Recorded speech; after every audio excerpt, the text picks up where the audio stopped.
আর্জেন্টিনার জমি বিদেশিদের কাছে বিক্রির জন্য উন্মুক্ত করে দিতে চায় আর্জেন্টিনার চরম ইহুদিপন্থী প্রেসিডেন্ট হাভিয়ের মিলে। তার প্রস্তাবিত নতুন একটি ভূমি আইনের বিরুদ্ধে রাজধানী বুয়েনোস আইরেসে বিক্ষোভ করেছেন আদিবাসী গোষ্ঠী এবং পরিবেশ কর্মীরা। এই বিল পাশ হলে বিদেশিদের জমি কেনার ওপর থেকে আগের সব বিধিনিষেধ উঠে যাবে। বিক্ষোভকারীরা মনে করছেন এর ফলে দেশের খনিজ সম্পদ এবং জমি বিদেশি বহুজাতিক কোম্পানির দখলে চলে যাবে। গত শনিবার আর্জেন্টিনার রাজধানী বুয়েনোস আইরেসে শত শত মানুষ একটি প্রতিবাদ মিছিলে অংশ নেয়। তারা প্রেসিডেন্ট হাভিয়ের মিলের প্রস্তাবিত ব্যক্তিগত সম্পত্তির অলঙ্ঘনীয়তা আইনের তীব্র বিরোধিতা করেছেন। মিছিলে তারা আদিবাসী রীতিনীতি অনুযায়ী পাচামামা বা পৃথিবীর প্রতি কৃতজ্ঞতা জ্ঞাপন করেন এবং ঐতিহ্যবাহী গান ও বাদ্যযন্ত্র বাজিয়ে প্রতিবাদ জানান। আর্জেন্টিনায় 2011 সালে পাশ হওয়া বর্তমান আইন অনুযায়ী দেশের মোট গ্রামীণ জমির 15% বেশি বিদেশিরা কিনতে পারেন না।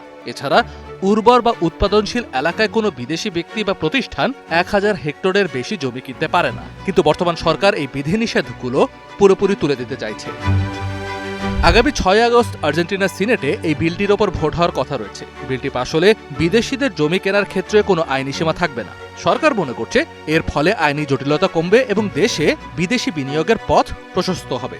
বিরোধীদের দাবি, এই আইন পাশ হলে আর্জেন্টিনার খনিজ সম্পদ, নদী এবং হিমবাহের মতো গুরুত্বপূর্ণ প্রাকৃতিক সম্পদ বিদেশিদের বা বহুজাতিক কোম্পানির দখলে চলে যাবে। এতে পরিবেশ চরম হুমকির মুখে পড়বে।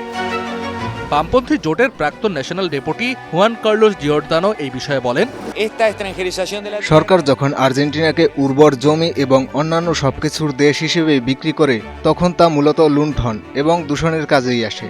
আর তাই এই জমি তাদের হাতে থাকা উচিত যারা এখানে কাজ করে।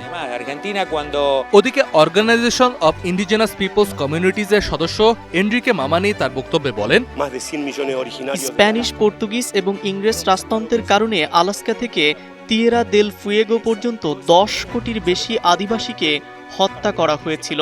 তারা এমন মানুষকে হত্যা করেছিল যারা 40,000 বছর ধরে এই মহাদেশে বসবাস করত। আমাদের জীবন হলো এই জমির একটি অংশ হয়ে থাকা, জমির সাথে মিলেমিশে থাকা।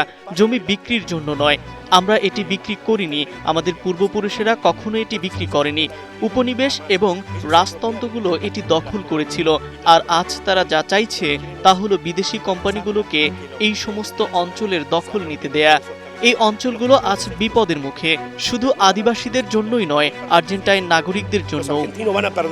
আর্জেন্টিনার সরকার আইনি নিশ্চয়তা এবং অর্থনৈতিক উন্নয়নের যুক্তিতে ভূমি আইনের পরিবর্তন করতে চাইছে, কিন্তু সাধারণ মানুষ, পরিবেশ কর্মী এবং আদিবাসী গোষ্ঠীগুলো মনে করছে এটি কেবল তাদের অধিকারই কেড়ে নেবে না, বরং দেশের পরিবেশ এবং প্রাকৃতিক সম্পদের উপর স্থায়ী নেতিবাচক প্রভাব ফেলবে। কাজী নিশাদ, ডিবিসি নিউজ ডেস্ক।